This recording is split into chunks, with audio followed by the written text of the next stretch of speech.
She stood outside the office, pregnant, heartbroken, jobless. They said she wasn't a good fit anymore. The security guard wouldn't even let her back in to collect her personal photos. But she didn't cry that day. She made a promise, whispering to her unborn child. She said, "One day, we'll come back stronger." 10 years later, she walked through those same glass doors. But this time, they weren't escorting her out, they were standing and clapping. Because now, she owned everything. This is the true story of how one woman turned the worst day of her life into the best revenge. Meet Sarah Chen. At 28, she seemed to have it all figured out. Growing up as the daughter of immigrants, she learned early that nothing comes easy. Her parents ran a small grocery store, working 16-hour days just to make ends meet. Sarah watched her mother count pennies at the kitchen table every night, and she made herself a promise: she would never live paycheck to paycheck. So she worked. Scholarship to business school, graduated summa cum laude. While her classmates partied, Sarah was in the library, studying marketing strategies and consumer psychology. At 25, she landed her dream job at Morrison Associates, a mid-sized marketing firm known for its innovative campaigns. She wasn't just another employee. Sarah was their rising star. She worked 60-hour weeks without complaint, brought in 3 major clients in her first year. Her campaigns increased client revenue by 40% on average. The company newsletter featured her as Employee of the Month 4 times. By 27, she was promoted to Senior Marketing Director, the youngest person to ever hold that position at Morrison Associates. Her corner office overlooked downtown, and she finally felt like she'd made it. Sarah had built the perfect life, a career she loved, financial security her parents never had, and the respect of her colleagues. She was even planning to buy her first house, a small 2-bedroom with a white picket fence. And then she met David at a company mixer. He was kind, supportive of her ambitions, and didn't feel threatened by her success. For the first time in years, Sarah allowed herself to think about something beyond work. When they got married a year later, Sarah thought she'd found the perfect balance: career, love, stability, everything she'd worked so hard to build. She had no idea that one positive pregnancy test would destroy it all. Sarah walked into her boss's office that Tuesday morning, glowing with excitement. She'd practiced the words 100 times in the mirror. "Mr. Morrison, I have some wonderful news to share. David and I are expecting our first child." She expected congratulations, maybe even a discussion about maternity leave policies. What she got was silence. Morrison's face went cold. "I see. And when exactly are you due?" 6 months from now. "But don't worry, I've already started planning how to transition my projects. We'll need to discuss this with HR. He cut her off. "Schedule something for later this week." That was it. No congratulations, no excitement, just coldness. Over the next 2 weeks, strange things started happening. Her biggest client suddenly requested a team review of her account. Meetings were scheduled without her. Her assistant was reassigned to another department. Sarah tried to stay positive. Maybe they were just being cautious. Maybe they were planning a surprise celebration. She was so naive. Friday afternoon, Morrison called her into the conference room. HR was there. Legal was there. Sarah walked in thinking it was about maternity leave paperwork. "Sarah, we need to discuss some performance concerns." Performance concerns? She just landed the Peterson account 3 weeks ago. They slid a folder across the table. Inside were complaints she'd never seen before. Client dissatisfaction reports dated just days after her pregnancy announcement. Suddenly, her difficult-to-work-with personality was a problem. Her aggressive negotiation style was concerning clients. "This is impossible," Sarah said, her voice shaking. "The Peterson team specifically requested me because of my negotiation skills." "We've made our decision," Morrison said. "Your employment is terminated, effective immediately. You can't fire me for being pregnant. That's illegal. We're not firing you for being pregnant," the HR woman said with a practiced smile. "We're terminating your employment due to performance issues and client complaints." Security was waiting outside the conference room. "I need to get my things," Sarah said. "We'll mail them to you," Morrison replied. "For security purposes, you need to leave immediately." Sarah walked through the office she'd called home for 3 years, past the projects she'd built from nothing, past colleagues who suddenly couldn't make eye contact. Her assistant, her former assistant, whispered, "I'm so sorry," as she passed.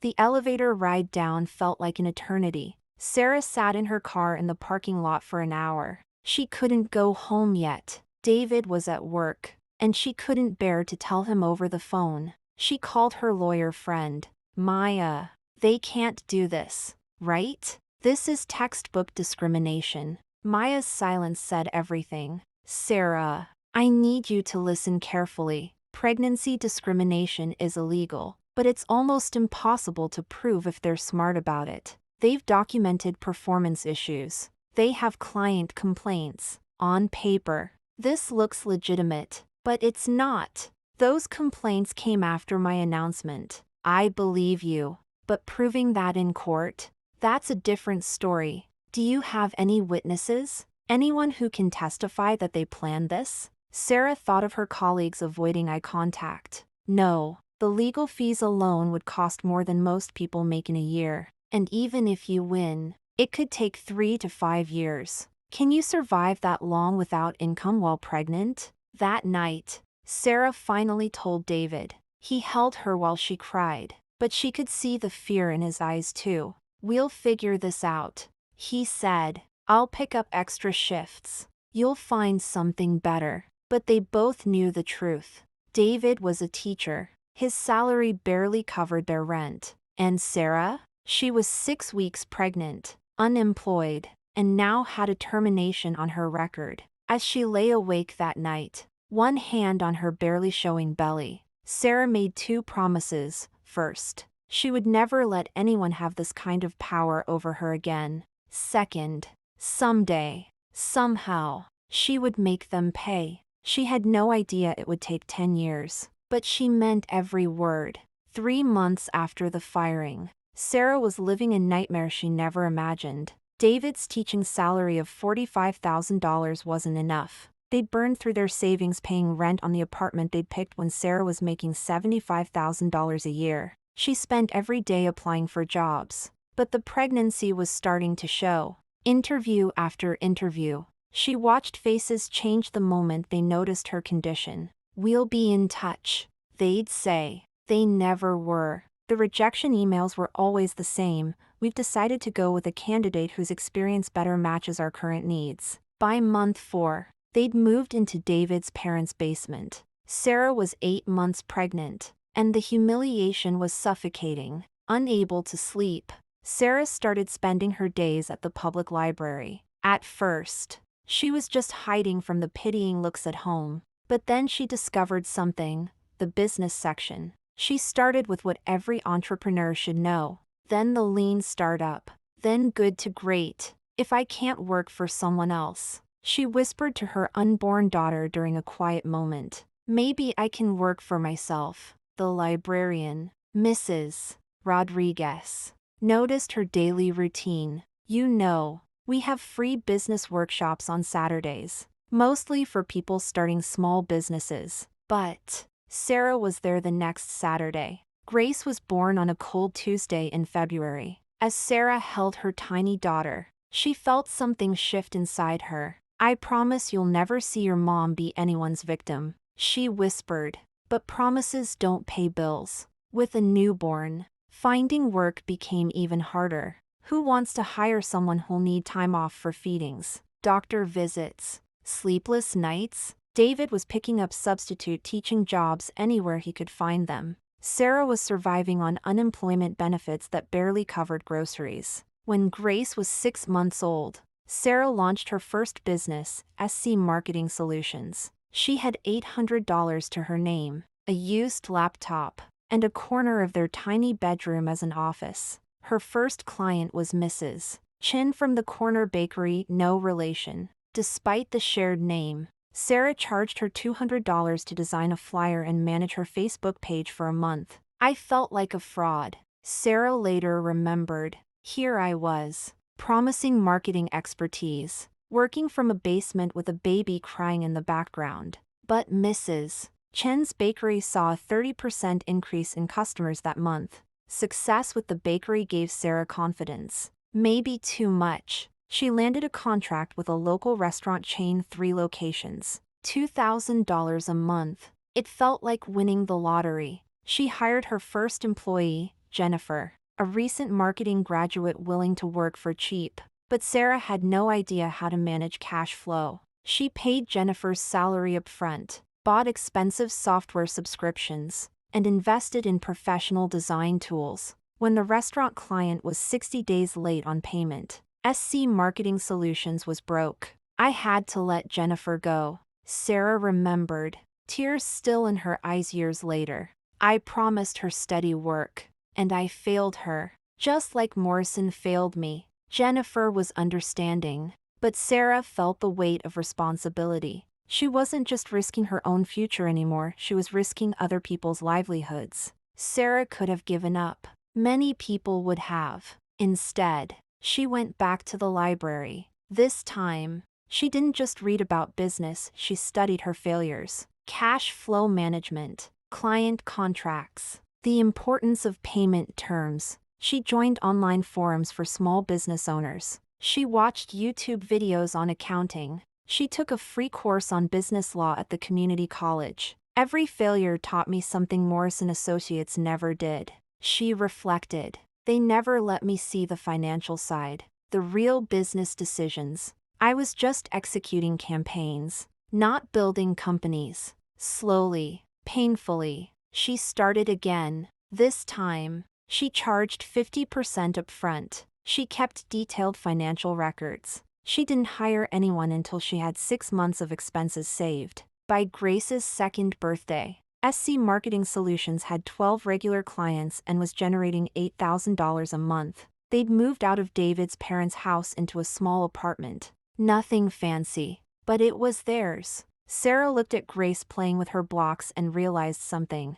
She wasn't just surviving anymore. She was building something. Mommy's learning how to be the boss, she told Grace. And someday, maybe you'll learn too. She had no idea that Morrison Associates was struggling. Their biggest clients had left for larger firms. Their innovative reputation was fading. But Sarah wasn't thinking about revenge anymore. She was thinking about the future. That would change soon enough. Grace was 3 when everything changed. Sarah was working late in her small home office when her phone rang. The caller ID showed a number she didn't recognize. Is this SC Marketing Solutions? I'm calling about your work with Riverside Bakery. The voice belonged to Marcus Thompson, CEO of Thompson Industries, a mid-sized manufacturing company with 12 locations across 3 states. Mrs. Chin recommended you. Said you tripled her foot traffic in 6 months. We need that kind of results. Sarah's heart pounded. This wasn't a $200 flyer job. Thompson Industries had an annual marketing budget of $150,000. I'd be happy to discuss how we can help, she said, trying to keep her voice steady. The contract was worth $25,000 for the first quarter alone. Sarah learned from her earlier mistakes. This time, she didn't get ahead of herself. She hired carefully. First, Maya Rodriguez, a brilliant graphic designer who'd been laid off from a larger firm. Then James Park, a digital marketing specialist who believed in Sarah's vision.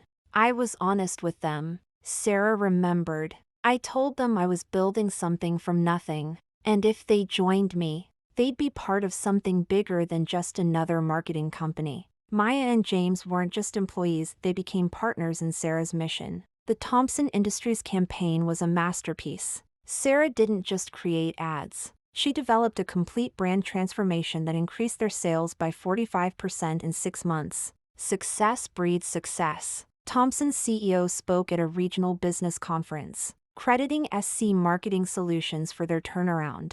Sarah's phone started ringing. Regional car dealerships, restaurant chains, healthcare networks, professional services firms. By Grace's fourth birthday, SC Marketing Solutions had grown to 15 employees and was generating $2 million annually. Sarah moved the company into a real office, a converted warehouse in the growing arts district. It wasn't fancy, but it was theirs. I wanted everyone to know we weren't trying to be corporate and stuffy. Sarah explained. We were the scrappy underdogs who got results. Local business journals started taking notice. 30 Under 30 Rising Entrepreneurs Small Business Success Stories from Basement to Boardroom, How One Mom Built a Marketing Empire. Sarah was invited to speak at conferences. Business schools asked her to guest lecture. The mayor presented her with a Women in Business award. But the moment that mattered most came on a Tuesday morning when Grace was 5. "Mommy, are you famous?"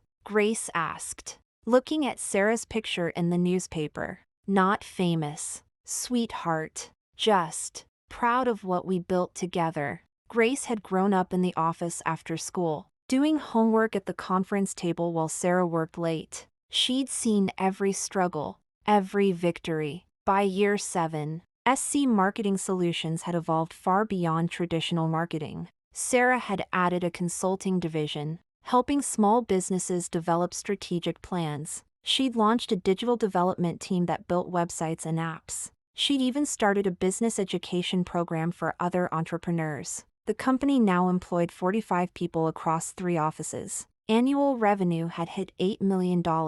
David had quit teaching to become the company's chief operating officer. "I never imagined I'd be working for my wife," he joked. "But honestly, she's the best boss I've ever had." Sarah's leadership style was everything Morrison Associates hadn't been. Transparent, supportive, built around lifting people up rather than tearing them down. Employees could bring their children to work when needed. New mothers got 6 months paid maternity leave. Everyone shared in the company's profits. Grace was 8 when Sarah's assistant buzzed her office on a quiet Friday afternoon. "There's someone here to see you. Says it's urgent business." The man who walked through her door was someone she recognized but hadn't seen in 8 years, Robert Morrison's attorney. "Ms. Chen, I represent Morrison Associates. I believe you're familiar with the company." Sarah's blood ran cold. "What do you want?" "We need to discuss a business proposition. Morrison Associates is going through some changes. We understand you've built quite a successful operation here." Sarah sat back in her chair, the chair she'd bought with her own money. In the office she'd built with her own hands. "I'm listening. Mr. Morrison is looking to sell the company. He's heard about your success and wonders if you might be interested in acquiring Morrison Associates." For a moment, the room was silent. Then Sarah smiled. Not a happy smile, a wolf's smile. "Tell Mr. Morrison I'll think about it." After the lawyer left, Sarah sat alone in her office, remembering that day 8 years ago when security escorted her out of Morrison's building. She picked up her phone and called Maya. "Clear my schedule for next week, and get me everything you can find about Morrison Associates financials. It's time for a little due diligence." The hunter had become the hunted, and Sarah was just getting started. Maya worked through the weekend, and by Monday morning, she had a thick folder waiting on Sarah's desk. "You're not going to believe this," Maya said, spreading financial documents across the conference table. Morrison Associates was dying. Their revenue had dropped 60% in 3 years. Major clients had fled to larger agencies or smaller, more innovative firms like SC Marketing Solutions. "Look at this." Maya pointed to a client list. Peterson Industries. They left Morrison last year. "Guess where they went?" Sarah's eyes widened. "Thompson Industries recommended us to Peterson 6 months ago. And here, Riverside Healthcare Network, Lakeside Development, Turner Associates, all former Morrison clients who are now paying us." Sarah had been so focused on building her own company, she hadn't realized she'd been systematically dismantling Morrison's. Robert Morrison looked older than Sarah remembered, grayer, tired. They met at a neutral location, the Marriott downtown. Sarah arrived with Maya and her attorney. Morrison came alone. "Sarah," he said, extending his hand, "you look successful." She didn't take his hand.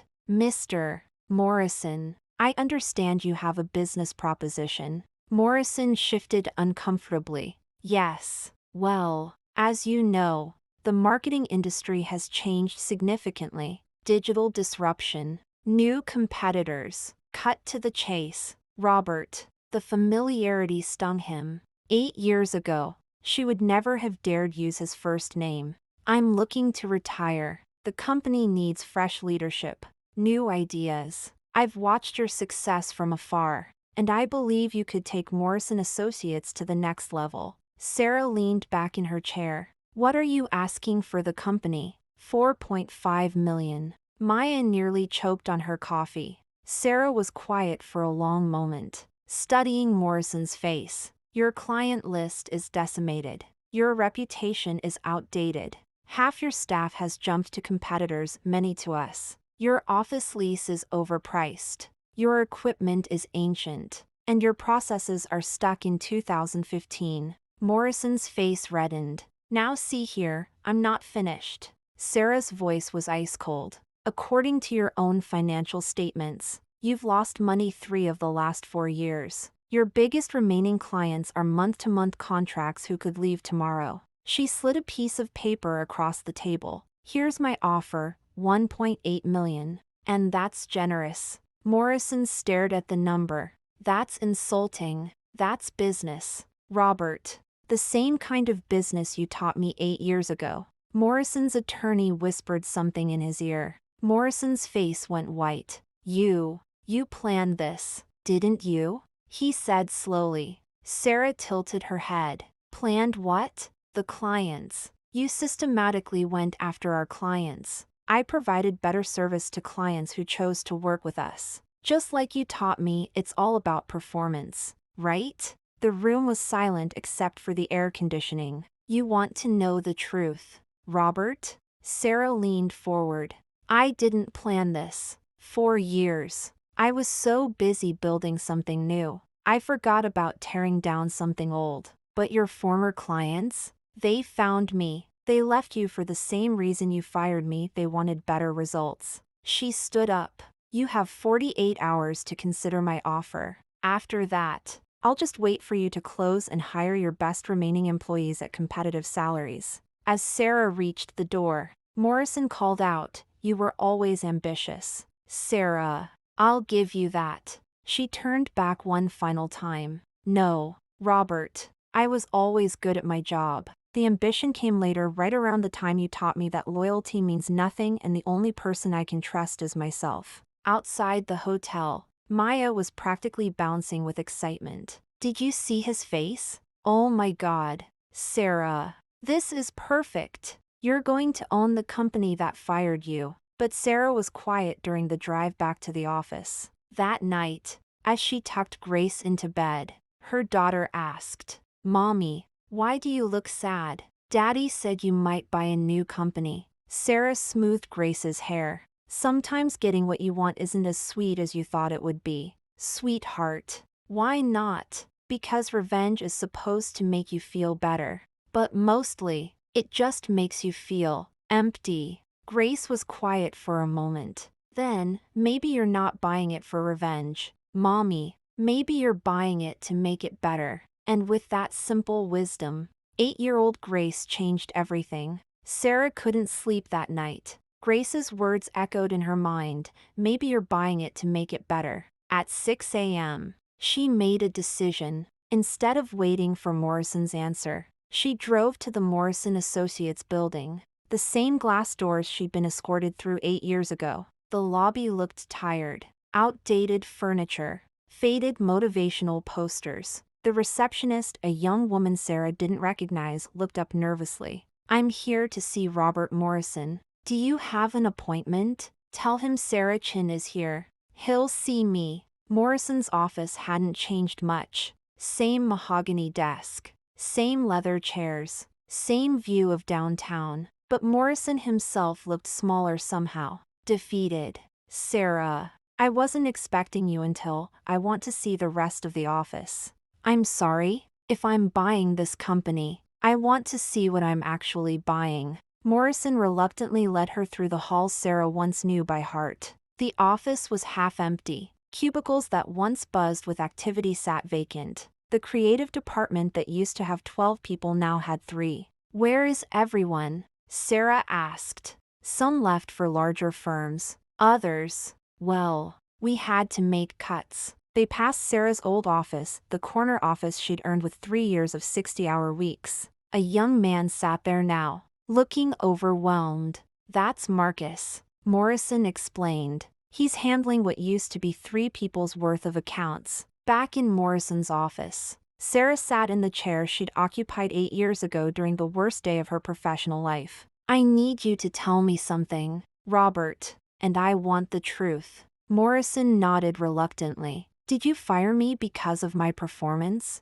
Or because I was pregnant?" For a long moment, Morrison said nothing. He looked out the window, then down at his hands. "You want the truth?" "I want the truth." Morrison took a deep breath. "You were our best performer. Everyone knew it. The Peterson account, the creativity, the client relationships. You were going to be offered a partnership within 2 years." Sarah's heart pounded. "But when you announced your pregnancy, I panicked. My wife had just gone through a difficult pregnancy. Months of bed rest, complications, constant doctor visits. I thought you'd become unreliable, distracted. I thought we'd lose you anyway. So why not cut our losses?" The words hung in the air like smoke. "So you documented fake performance issues. We highlighted concerns that weren't concerns before. Made problems out of things that were actually strengths."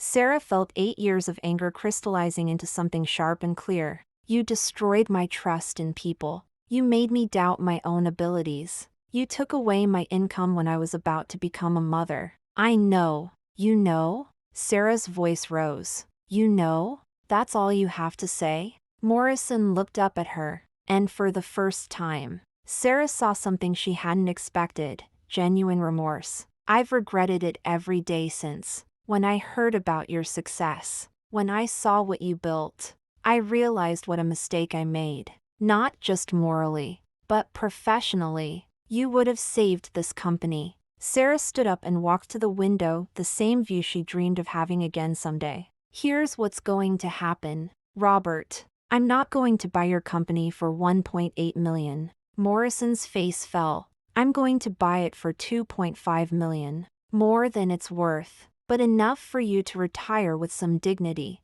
Morrison looked confused. "But I have conditions. Every employee who wants to stay gets to stay. With raises. The 3 people you laid off last month get their jobs back. And you personally will sign a letter of recommendation for every person you let go, acknowledging their excellent work." Morrison nodded slowly. "And one more thing. You will personally call each former employee, including me, and apologize. Not for legal reasons. Not to avoid a lawsuit. Because it's the right thing to do." Sarah turned to face him. "I'm not doing this for revenge anymore, Robert. I'm doing it because I learned something you never did, that the way you treat people matters. And I'm going to prove that to everyone who walks through these doors." As she walked toward the door, Morrison called out, "Sarah." "Why?" She paused at the doorway, the same doorway where security had waited 8 years ago. "Because my daughter is watching, and I want her to learn that power isn't about crushing people. It's about lifting them up." The Morrison Associates office looked completely different. Gone were the sterile corporate colors. In their place, bright, welcoming spaces with natural light and collaborative work areas. The old conference room had been converted into a childcare space for employees' children. A sign by the entrance read, "Chin Marketing Group, formerly Morrison Associates." Sarah had kept the Morrison name as part of the company's history, but everyone knew this was something entirely new. Every employee, old and new, gathered in the main workspace. 43 people total, the largest team the company had ever had. Sarah stood at the front, wearing a simple black blazer. No podium, no PowerPoint. Just her, facing the people who were trusting her with their careers. 6 months ago, some of you weren't sure what to expect when I bought this company. You'd heard stories about the pregnant woman who got fired. You wondered if I was here for revenge. A few uncomfortable chuckles rippled through the room. I want to tell you why I'm really here. 8 years ago, I was escorted out of this building. I was 28, pregnant, and terrified. I thought my career was over. I thought I'd failed. She walked among the desks as she spoke, making eye contact with individual employees. But that day taught me something important. It taught me that the way we treat people in their most vulnerable moments defines who we are. Not our profits, not our quarterly reports. How we treat people. Marcus, the young man who now sat in Sarah's old office, raised his hand. What would you tell your younger self? The one who got fired? Sarah smiled. I'd tell her to be patient. I'd tell her that sometimes the worst thing that happens to you becomes the best thing. Because being pushed out of here forced me to build something better. But I'm not here to talk about the past. I'm here to talk about our future. Sarah gestured to the walls, where new mission statements hung alongside photos of employee families. This company will be built on 3 principles: excellence in our work, respect for our people, and the belief that everyone deserves a chance to prove themselves. That means no one gets fired for getting pregnant, having a sick child, or needing to care for aging parents. That means we promote based on talent, not politics. That means when you walk through these doors, you're a part of a family. The room was completely silent. Jennifer Martinez. Stand up. A woman in her 30s stood nervously. Jennifer was the first person I hired 8 years ago. I had to let her go when my cash flow failed. Today, she's our new vice president of client relations. Applause filled the room. Maya Rodriguez, my right hand for 7 years, is now chief creative officer. More applause. And David Chin, yes, my husband. But more importantly, one of the most ethical leaders I know, will continue as our chief operating officer. Sarah returned to the front of the room. I'm going to make you a promise. This company will succeed not by tearing people down, but by building them up. We will win clients not through politics and schmoozing, but through incredible work. We will grow not by exploiting people, but by investing in them. She looked around the room, her voice growing stronger. Some of you worked here under the old management. You know how it felt to come to work afraid. Afraid of making mistakes. Afraid of speaking up. Afraid of being expendable. That ends today. Sarah walked to the window, the same window she'd gazed out of during her confrontation with Morrison. There's something else I want you all to remember. Something I learned the hard way. She turned back to face the room. Never underestimate someone you once underestimated.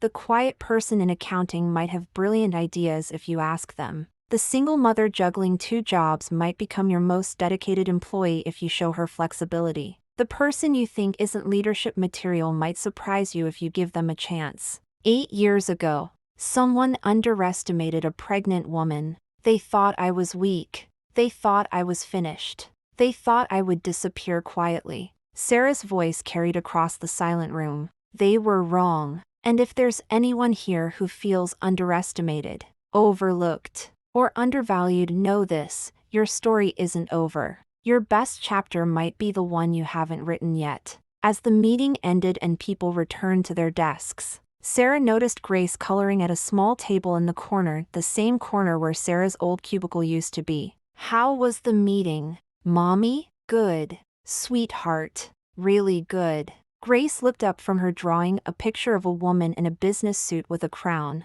Is that you? Sarah asked. It's you, but it's also me when I grow up.